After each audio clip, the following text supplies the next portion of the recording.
ఉపరాష్ట్రపతి ఎన్నిక షెడ్యూల్ ను కేంద్ర ఎన్నికల సంఘం విడుదల చేసింది. ఈ నెల 21 నుంచి నామినేషన్ల ప్రక్రియ ప్రారంభం కానుంది. ఆగస్టు 25 వరకు నామినేషన్ల ఉపసంహరణకు గడువు ఇచ్చింది. సెప్టెంబర్ 9న ఉపరాష్ట్రపతి ఎన్నిక జరగనుంది. అదే రోజు ఉదయం 10 గంటల నుంచి 5 గంటల వరకు పోలింగ్ జరగనుంది.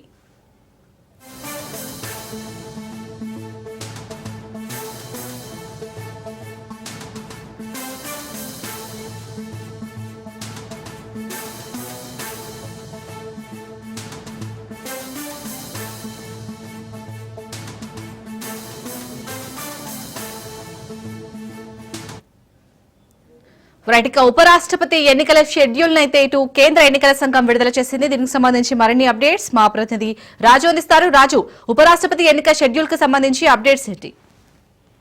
ఉపరాష్ట్రపతి ఎన్నికలకు సంబంధించి కేంద్ర ఎన్నికల సంఘం షెడ్యూల్ ను ప్రకటించడం జరిగింది. ఆగస్టు 9వ తేదీన ఉపరాష్ట్రపతి ఎన్నిక జరుగుతుందని చెప్పేసి షెడ్యూల్ లో పేర్కొనడం జరిగింది. 7వ తేదీన దీనికి సంబంధించి నోటిఫికేషన్ విడుదల కాబోతా ఉంది. 21వ తేదీ వరకు కూడా నామినేషన్ వేయడానికి అవకాశం కల్పిస్తూ షెడ్యూల్ లో పేర్కొనడం జరిగింది. అదేవిధంగా స్క్రూటినీకి సంబంధించి అదేవిధంగా ఇవన్నీ కూడా ఇందులో షెడ్యూల్ లో పేర్కొనడం జరిగింది. 9వ తేదీన ఈ యొక్క ఎన్నిక ఉంటుందని చెప్పి కూడా తెలుస్తోంది. ఆ రోజు ఉదయం 10 గంటల నుంచి సాయంత్రం 5 గంటల వరకు కూడా ఈ యొక్క ఎన్నికల ప్రక్రియ ఉంటుందని చెప్పేసి ఎన్నికల సంఘం తన షెడ్యూల్ వివరించడం జరిగింది. అయితే ఉపరాష్ట్రపతి ఎన్నికకు సంబంధించి ఏదైతే ప్రస్తుతం ఉన్నటువంటి ఉపరాష్ట్రపతి ఇటీవల ఏదైతే జగదీప్ ధన్కర్ రాజీనామా చేశాడో ఆయన అనూహ్యంగా రాజీనామా చేయడంతో ఈ యొక్క ఎన్నిక అనివార్యమైంది. ఆయన అనారోగ్య కారణాల వల్ల రాజీనామా చేస్తున్నామని చెప్పి ప్రకటించడం జరిగింది. జూలై 21వ తేదీన ఆయన ఉపరాష్ట్రపతి పదవికి రాజీనామా చేశారు. అయితే ఆయన పదవీ కాలం 2027 ఆగస్టు 10వ వరకు కూడా ఉన్నప్పటికీ కూడా 2 సంవత్సరాల ముందుగానే అనారోగ్య కారణాలతో రాజీనామా చేస్తూ ఆయన తప్పుకుంటున్నట్టు ప్రకటించడం జరిగింది.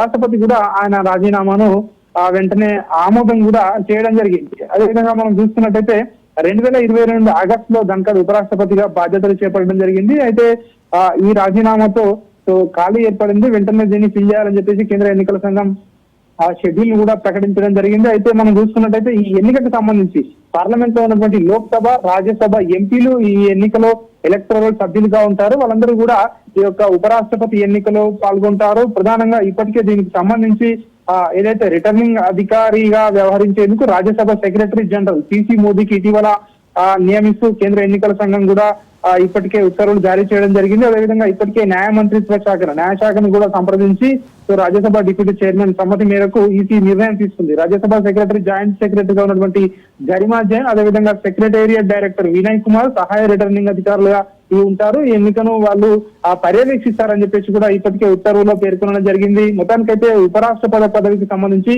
కేంద్ర ఎన్నికల సంఘం షెడ్యూల్ అయితే విడుదల చేయడం జరిగింది. Right, thank you Raju.